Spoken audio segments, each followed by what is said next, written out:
অনেক রকমই তো পকোড়া খেয়েছেন বন্ধুরা, এই উচ্ছে বা করলা দিয়ে এই পকোড়াটা একবার বানিয়ে দেখবেন, তারপর বলবেন।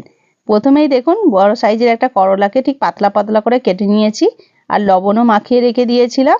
এইখানে নিয়েছি বেসন আর কর্নফ্লাওয়ার, দিয়ে দিলাম লবণ, অল্প একটু হলুদ গুঁড়ো, লঙ্কার গুঁড়ো, আর দিয়ে দিচ্ছি 1 চিমটে খাবার সোডা। এর মধ্যে দিয়ে দিচ্ছি জিরে আর গোটা গরম মশলা, শুকনো খোলায় ভেজে আমি গুঁড়িয়ে নিয়ে রেখেছিলাম, সেটা 1 চামচ দিয়ে দিলাম। আর দিয়ে দিচ্ছি একটু মুসুর ডাল বাটা। মুসুর ডালের জন্য কিন্তু পকোড়াগুলো আরও মচমচে হবে, টেস্টি হবে।